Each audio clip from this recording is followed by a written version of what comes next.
This is Chanel Bunger with the Becker Private Equity and Business Podcast, and today I'm speaking with regular guest and brilliant leader Liz Hutson on the subject of respectful pushback. Liz, thank you so much for joining me today. Why don't you take it away and quickly introduce yourself and then tell us some of your thoughts on this type of dialogue. Absolutely, Chanel, great to talk with you. I'm Liz Hutson. I am the founder and principal consultant of EGH, LLC. And we are a healthcare products and services consulting firm that's primarily focused on the private equity space. And yeah, I thought we would talk today a little bit about what respectful pushback looks like. Thank you. And what are some of your thoughts on the subject?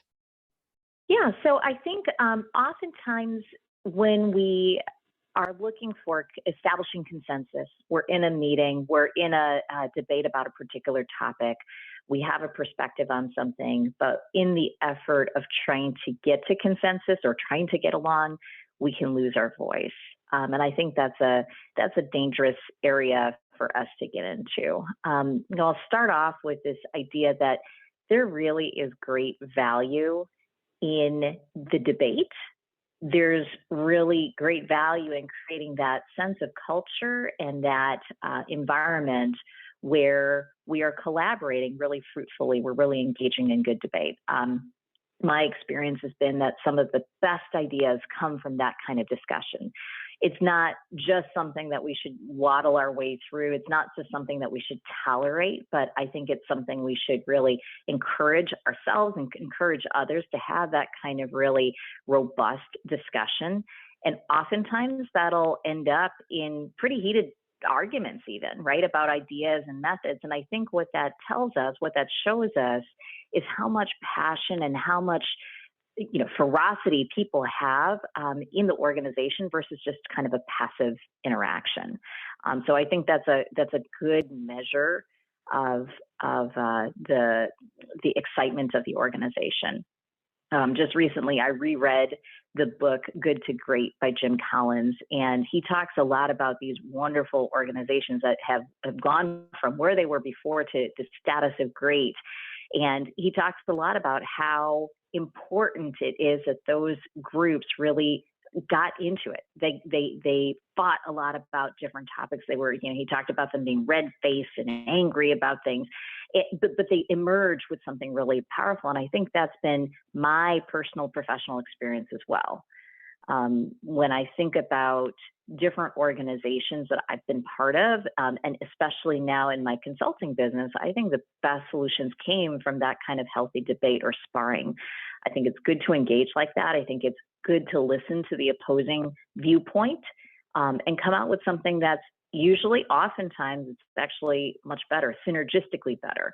And I think that that's a sign of respect to yourself and to others when you're debating in that way. You come out of that conversation with, just a better awareness of how other people think, probably a higher regard for that other person for having the courage to speak to that, and even, respect for yourself for engaging like that. I think about one specific colleague and friend, Lisa.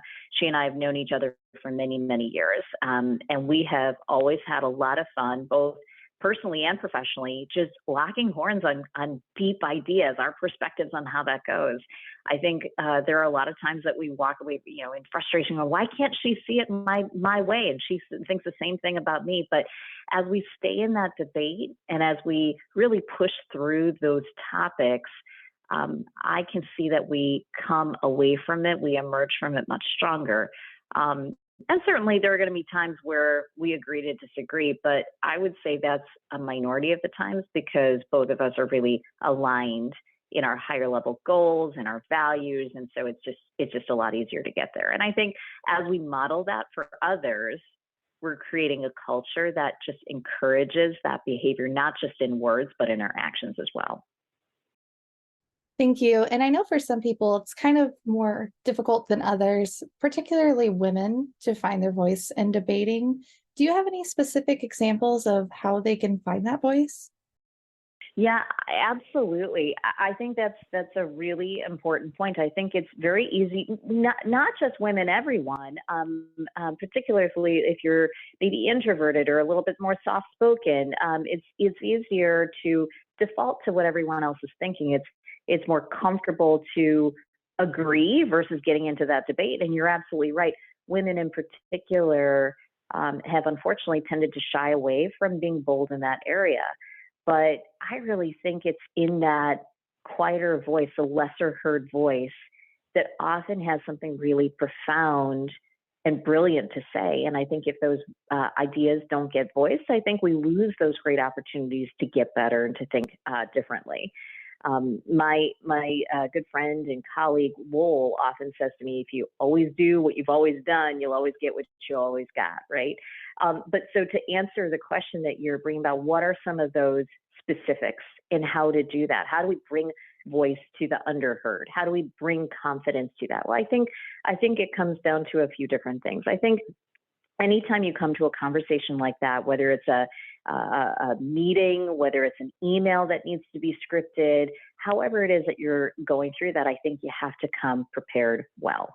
You can't show up and just kind of, just come up with stuff off. I mean, yes, you can, brainstorm and have new ideas. I'm not saying that, but you ought to come in well prepared. I think that for anything.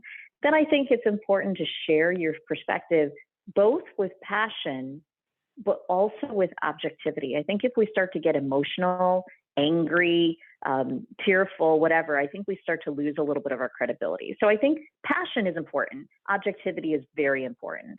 And the next thing I'd say, and I think this is hard to do, I think this is easier said than done, but I think when we do this with practice, it gets easier.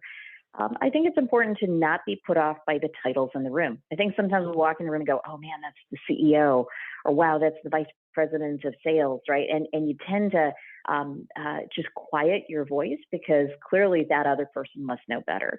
But I don't think that that's the case. I don't think we should be put off by titles. I think we should all come in and take those title hats off, whether it's a leader versus a contributor, whether it's male versus female, whether it's the color of your skin doesn't look like everybody else's. I don't think that matters at all. I think we ought to share with confidence regardless of who's in that room, even if, and I would say especially if yours is the minority viewpoint.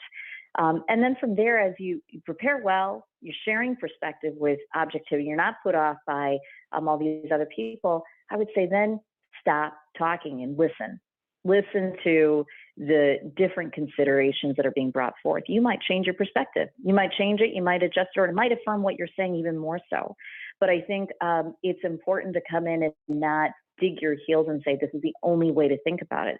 It's your perspective on it, but I think as you hear and you open yourself up to understanding what other points of view are on it, I think you start to walk away and go, that's a really good idea. That might build on my idea. It might change my idea. I might walk away from my idea altogether. And I think all of those are fine. At the end of the day, there definitely needs to be a clear direction for it. So it might be a, agree to disagree kind of a thing, but more often than not, I'd like to hope that especially if the macro goals, the strategy, the value, the ways of work are aligned up front, then I think there's a way that we can get ourselves to a point where we go, yeah, we feel really good about how we're going to move forward. And regardless of what that is, that decision was informed by and has the benefits and the perspectives of all the different points of view, whether they're the really dominant ones or whether they're the ones that would take you down the road less traveled. But I think all in all, you end up with a much better outcome from that. And ultimately, having that culture that encourages this type of debate is also very helpful, correct? Absolutely. Absolutely. I think, when we have these cultures of yes, yes, yes, oh, the leader said it, so yes, this is the way we're going. And again, I'm not encouraging us to, just be brazenly, disrespectful or, pushing. That's not what I'm saying. I'm just saying if there's a differing point of view, they need to be heard because again, I think that's where the best ideas and the best growth comes from is when we hear all those points of view. So creating that culture, to your point, I think is really important. I think that's how we go from a good organization to a great organization. Well, Liz, thank you so much for all of this. And I want to thank you, as always, for joining me on the Becker Private Equity and Business podcast. Thank you. Great to talk with you, Chanel. Thank you.